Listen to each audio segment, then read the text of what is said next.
큰일이라더니 요즘은 걷는 것도 무섭네. 올겨울만 잘 버티면 다행이지. 다음 겨울엔 더 힘들겠지. 사람이 오래 산다고 다 잘난 건 아닌데 그래도 나름 괜찮게 버텼지 싶네. 아버지가 이제 오래 살았으니 만족한다고 하실 때 나는 도망치듯 자리를 피하고 있습니다.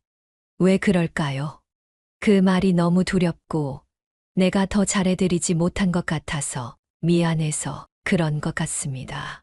아버지의 그 말은 나는 괜찮다는 위로이지만 우리에겐 여전히 함께할 시간이 부족하기만 하다는 말로 들립니다.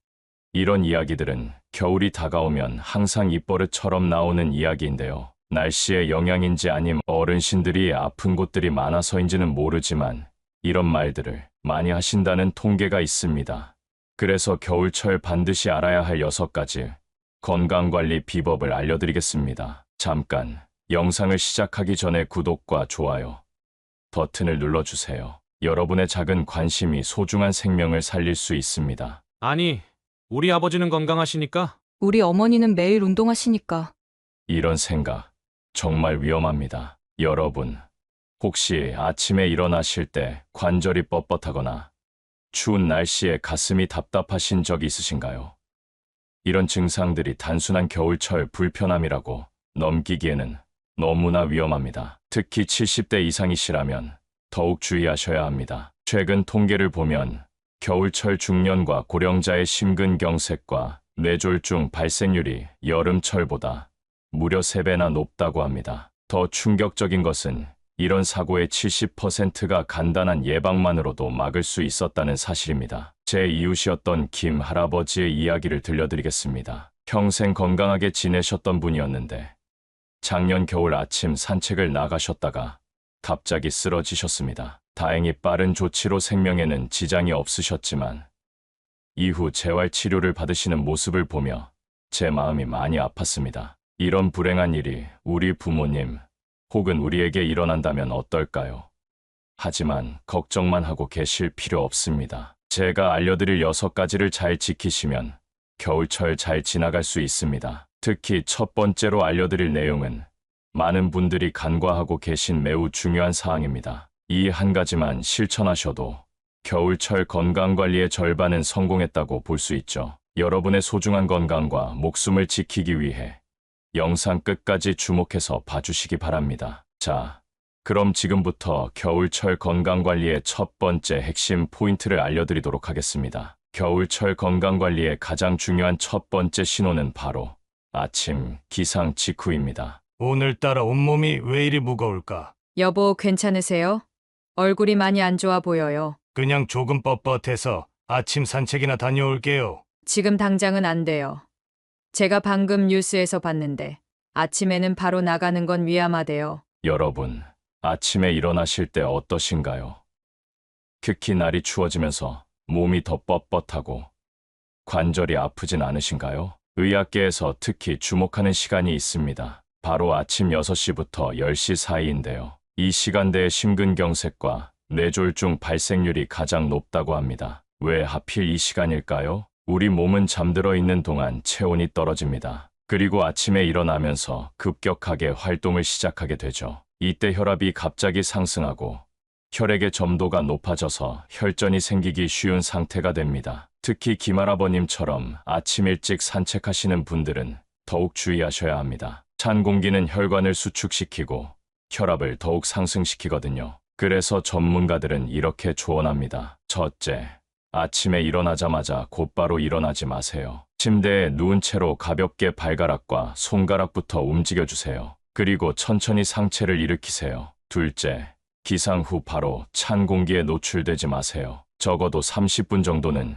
실내에서 몸을 달군 후에 외출하시는 것이 좋습니다. 셋째, 따뜻한 물 한 잔은 필수입니다. 찬물은 절대 안 됩니다. 체온이 올라가는 것을 방해하거든요. 제가 실제로 겪은 일을 하나 더 말씀드릴게요. 어머니가 작년 겨울 아침에 일어나시자마자 추운 베란다에 나가셨다가 현기증을 심하게 겪으셨어요. 그때 정말 아찔했었는데 지금은 이런 방법들을 실천하시면서 한 번도 그런 일이 없으시답니다. 자, 여기서 잠깐 이런 아침 시간대의 주의사항도 중요하지만 혈압이 조금이라도 높으신 분들은 꼭 주목해 주세요. 겨울철 건강관리의 두 번째 수칙은 바로 체온 관리입니다. 어머니, 추운데 베란다에서 뭐 하세요? 김장독 좀 보려고. 이렇게 추운데 갑자기 나가시면 안 돼요. 체온이 떨어지면 위험하다고 하잖아요. 우리 몸의 정상 체온이 36.5도라는 건 다들 아시죠? 그런데 충격적인 사실이 있습니다. 체온이 단 1도만 떨어져도 우리 몸의 면역력이 30%나 감소한다고 합니다. 최근 서울대학교 의과대학 연구팀의 발표에 따르면 체온이 1도 떨어질 때마다 면역세포의 활동이 급격히 저하된다고 합니다. 특히 자연살의 세포의 활성도가 현저히 떨어져 감기와 같은 바이러스 감염에 매우 취약해진다고 하네요. 더 무서운 것은 체온이 2도 떨어지면 면역력이 무려 50%까지 떨어진다는 사실입니다. 이는 마치 우리 몸의 방어막이 절반으로 줄어드는 것과 같은 상황입니다. 특히 50대 이상이 되면 신진대사가 느려지면서 체온 유지가 더욱 어려워집니다. 나이가 들수록 우리 몸의 기초대사량이 감소하고 근육량도 줄어들어 체온 유지 능력이 현저히 떨어지게 됩니다. 실제로 65세 이상 고령자의 경우 추운 환경에 노출되었을 때 체온이 젊은 사람들보다 2배 이상 빠르게 떨어진다는 연구 결과도 있습니다. 그래서 전문가들이 알려주는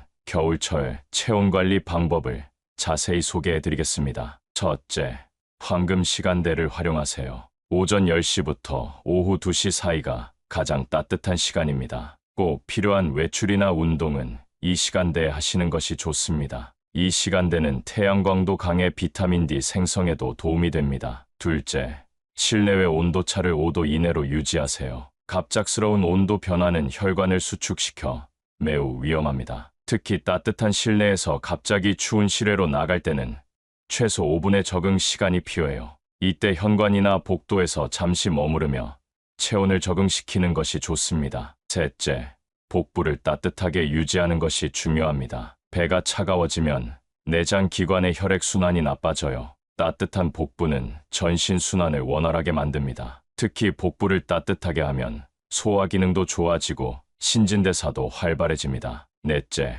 하루 8잔 이상의 따뜻한 물을 마시세요. 미지근한 물은 체온 유지와 혈액순환에 매우 효과적입니다. 특히 기상 직후와 취침 전에는 꼭 한 잔씩 드세요. 체내 수분이 부족하면 혈액순환이 원활하지 않아 체온 유지가 어려워집니다. 다섯째, 가벼운 스트레칭으로 몸을 데우세요. 격렬한 운동은 피하시되 가벼운 움직임으로 체온을 올리는 것이 좋습니다. 특히 손발이 차가울 때는 더욱 필요해요. 실내에서 할 수 있는 간단한 스트레칭만으로도 체온을 0.5도 이상 올릴 수 있답니다. 추가로 알아두시면 좋은 팁을 하나 더 알려드리겠습니다. 잠자리에 드실 때는 수면 양말을 신는 것이 좋습니다. 발은 우리 몸의 체온을 조절하는 중요한 부위인데요. 특히 취침 시 발이 차가우면 숙면을 취하기 어렵고 이는 다음날 면역력 저하로 이어질 수 있습니다. 어머니, 이제 알겠죠?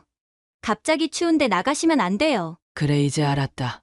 우리 며느리 말이 맞네. 이제 세 번째로 말씀드릴 내용은 평소 손발이 차가우신 분들은 꼭 주목해 주세요. 세 번째로 중요한 건강관리 수칙을 알려드리겠습니다. 바로 겨울철 위험한 습관에 대한 이야기입니다. 어머니, 그 차가운 물로 설거지를 하시면 어떡해요? 아니, 이 정도는 괜찮아. 평생 이렇게 해왔는데.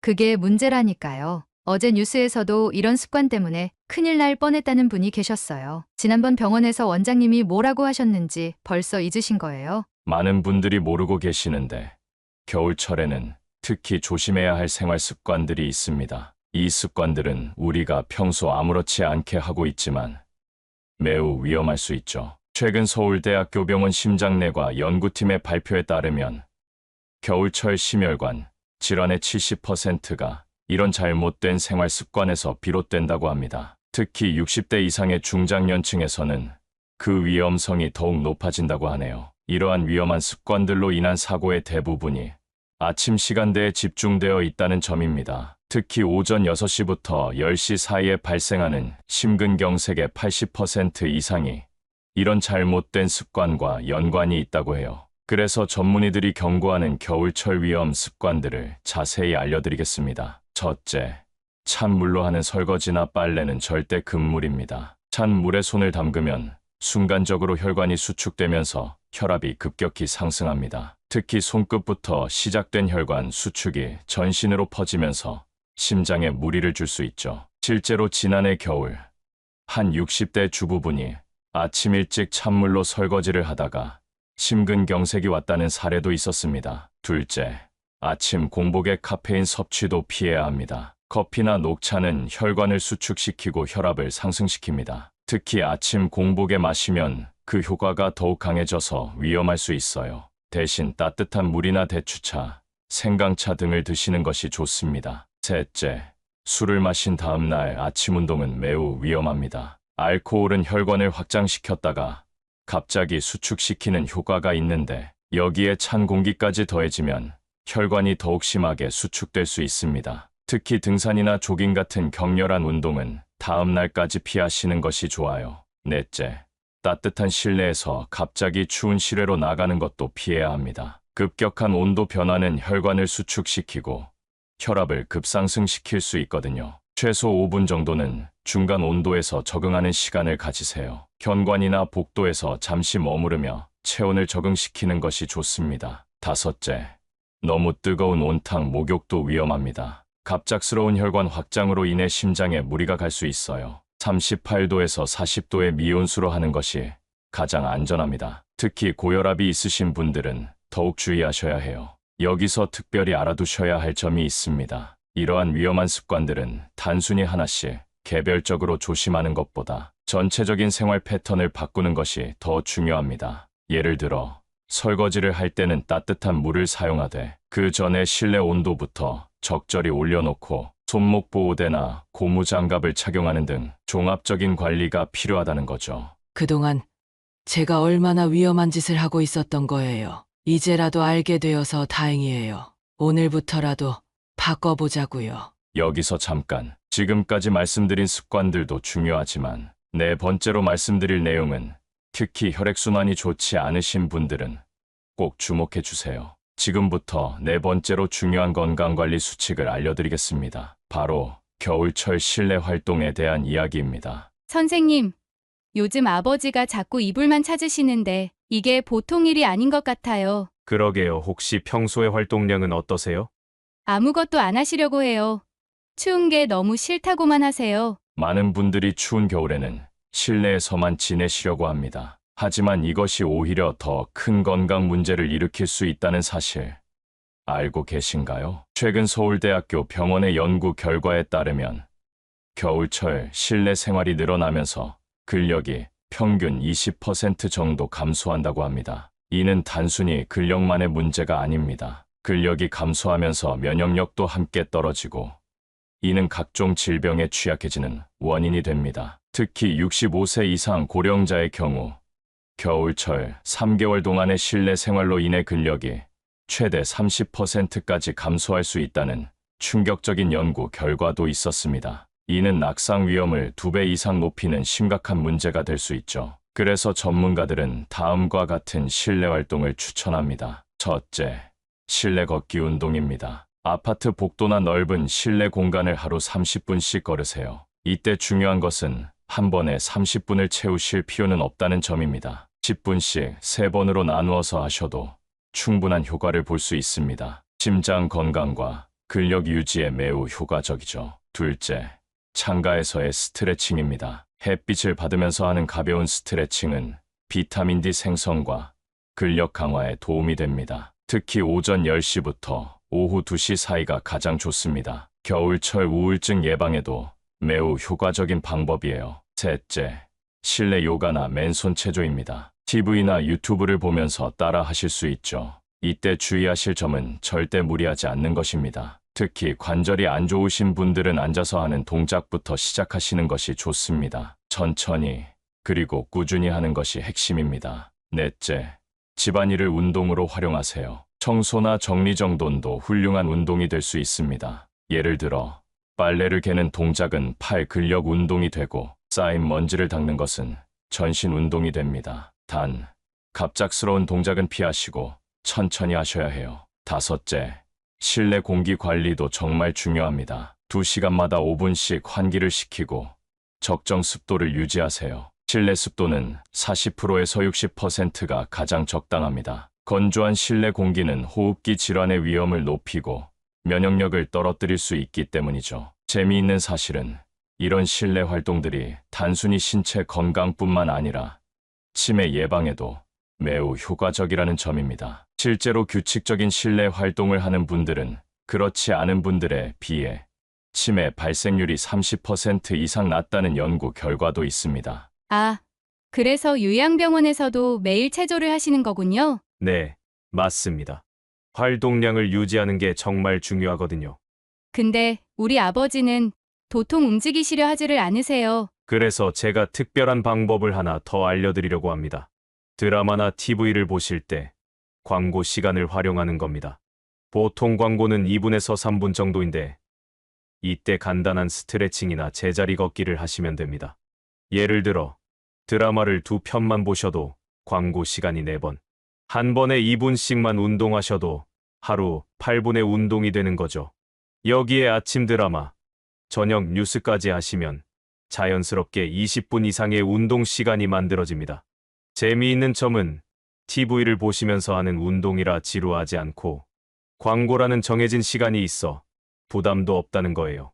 자, 여기서 잠깐. 지금까지 말씀드린 실내 활동도 중요하지만 5번째로 말씀드릴 내용은 평소 감기에 자주 걸리시는 분들은 꼭 주목해 주세요. 네. 지금부터 5번째로 중요한 건강관리 수칙을 알려드리겠습니다. 바로 겨울철 면역력 관리에 대한 이야기입니다. 여보세요? 보건소죠. 제 어머니가 감기에 걸리신 것 같은데 이게 며칠째 계속되네요. 코로나는 아니겠죠?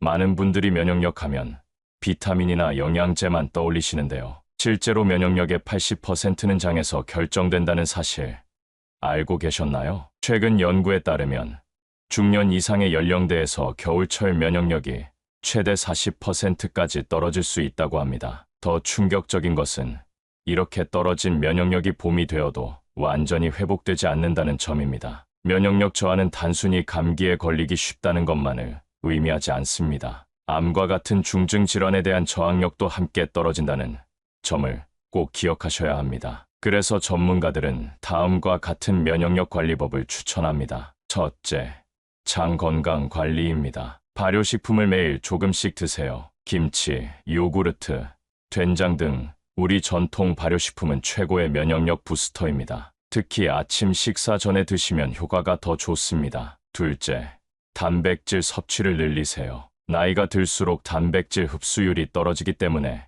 더 신경 써서 섭취하셔야 합니다. 생선, 달걀, 두부 등을 몇 끼 조금씩이라도 드시는 것이 좋습니다. 셋째, 충분한 수면이 필수입니다. 밤 11시부터 새벽 3시 사이가 면역력 재생산의 골든타임입니다. 이 시간에는 꼭 깊은 수면을 취하시는 것이 좋아요. 낮잠은 30분을 넘기지 마세요. 넷째, 적당한 운동이 중요합니다. 하루 30분의 가벼운 운동만으로도 면역력이 25% 이상 높아질 수 있습니다. 단, 너무 격렬한 운동은 오히려 면역력을 떨어뜨릴 수 있으니 주의하세요. 다섯째, 스트레스 관리도 필수입니다. 스트레스 호르몬이 증가하면 면역력이 급격히 떨어집니다. 하루 10분이라도 명상이나 심호흡을 하시면 도움이 됩니다. 특별히 알려드리는 팁으로는 따뜻한 물로 족욕을 하면 전신 면역력이 올라갑니다. 잠들기 전 20분 정도 하시면 수면의 질도 좋아지고 면역력도 높아지는 일석이조의 효과를 보실 수 있죠. 아, 그래서 어머니 감기가 잘 안 낫는 거였군요. 네. 하지만 너무 걱정하지 마세요. 지금부터라도 실천하시면 됩니다. 그런데 이런 관리를 해도 갑자기 아프실 수 있나요? 그래서 제가 마지막으로 정말 중요한 내용을 준비했습니다.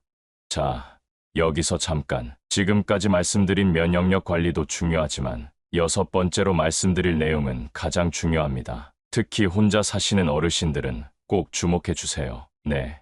지금부터 마지막이자 가장 중요한 6번째 건강관리 수칙을 알려드리겠습니다. 바로 위험 신호 알아채기입니다. 119죠. 우리 옆집 할아버님이 갑자기 가슴을 부여잡으시더니 쓰러지셨어요. 네. 평소에는 아무 증상이 없으셨는데 실제로 심근경색이나 뇌졸중으로 돌아가시는 분들의 80%가 사전에 경고 신호가 있었다고 합니다. 하지만 대부분 이를 대수롭지 않게 여기셨다고 하네요. 특히 겨울철에는 이러한 위험 신호를 더욱 주의 깊게 살펴야 합니다. 갑작스러운 한파가 찾아올 때 심혈관 질환의 발생 위험이 3배나 높아지기 때문입니다. 그래서 전문가들이 알려주는 절대 놓쳐서는 안 될 5가지 위험 신호를 알려드리겠습니다. 첫째, 새벽이나 아침에 찾아오는 가슴 통증입니다. 특히 입 주변이나 턱까지 통증이 퍼진다면 즉시 병원에 가셔야 합니다. 괜찮겠지 하고 참았다가 큰일로 이어지는 경우가 많습니다. 둘째, 평소와 다른 심한 어지럼증입니다. 특히 오른쪽이나 왼쪽으로 쏠리는 듯한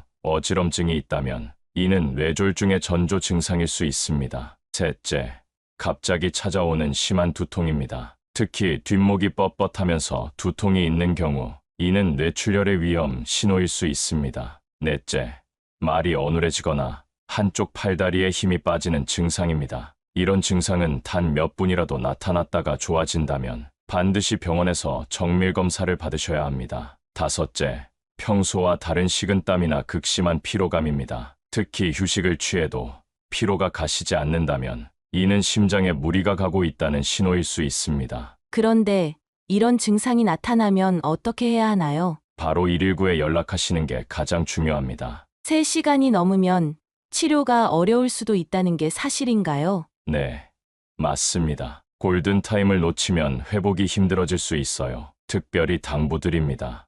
독거노인분들은 꼭 하루 한 번 이상 가족들과 통화하시기 바랍니다. 그리고 응급시 연락할 수 있는 번호를 눈에 잘 띄는 곳에 붙여두세요. 지금까지 말씀드린 모든 내용들이 우리 부모님과 우리 자신의 건강을 지키는 소중한 정보가 되었기를 바랍니다. 마지막으로 다시 한번 강조드립니다. 위험 신호가 나타났을 때 괜찮겠지라는 생각은 절대 금물입니다. 작은 관심과 주의가 소중한 생명을 지킬 수 있습니다. 네, 지금까지 겨울철 중년과 고령자를 위한 6가지 건강관리 수칙에 대해 알아보았습니다. 건강관리는 거창한 것이 아닙니다. 작은 습관의 변화로도 우리의 생명을 지킬 수 있습니다. 다시 한번 오늘 알아본 내용을 정리해 드리겠습니다. 첫째, 아침 기상시의 주의사항입니다. 특히 아침 6시부터 10시 사이가 가장 위험한 시간대라는 점 꼭 기억해 주시기 바랍니다. 둘째, 체온 관리의 중요성입니다. 단 1도의 체온 저하도 면역력을 30%나 떨어뜨릴 수 있다는 점 절대 잊지 마시기 바랍니다. 셋째, 위험한 생활 습관의 개선입니다. 찬물 설거지, 갑작스러운 외출과 같은 습관들이 얼마나 위험한지 이제 아시겠죠? 넷째, 실내 활동의 필요성입니다. 겨울이라고 움직이지 않으시면 근력이 급격히 떨어질 수 있습니다. 실내에서도 충분히 활동하실 수 있다는 점 기억해 주세요. 다섯째, 면역력 관리입니다. 장 건강부터 스트레스 관리까지 전반적인 건강 관리가 면역력과 직결된다는 점을 말씀드렸죠. 마지막으로 위험 신호 알아채기였습니다. 작은 신호라도 놓치지 않는 것이 생명을 지키는 첫걸음이 됩니다. 영상 시작할 때 말씀드렸던 김 할아버님, 지금은 건강을 되찾으셨습니다. 퇴원하시면서 하신 말씀이 아직도 기억에 남네요. 내가 조금만 더 주의했더라면 이런 고생은 안 했을 텐데 이제라도 알게 되어 다행이야. 여러분은 꼭 미리 준비하시기 바랍니다. 오늘 알려드린 건강관리 수칙들은 결코 어렵거나 특별한 것들이 아닙니다. 일상 속 작은 실천만으로도 우리의 생명을 지킬 수 있다는 점 다시 한번 강조드립니다. 특히 혼자 사시는 어르신들, 꼭 가족들과 매일 연락하시고 이상 증상이 있다면 즉시 도움을 요청하세요. 우리의 부모님, 그리고 우리 자신을 위해 오늘 알려드린 내용을 꼭 실천해 주시기 바랍니다. 영상이 도움이 되셨다면 구독과 좋아요, 그리고 주변 분들에게도 공유 부탁드립니다. 여러분의 작은 관심이 누군가의 생명을 구하는 소중한 정보가 될 수 있습니다. 댓글로 여러분만의 건강관리 비법이나 궁금하신 점들도 남겨주세요. 다음 영상에서는 더욱 유익한 지혜 정보로 찾아뵙도록 하겠습니다. 끝까지 시청해 주셔서 감사합니다. 구독자 여러분의 황금빛 인생을 응원하겠습니다. 행복한 하루 되세요. 감사합니다.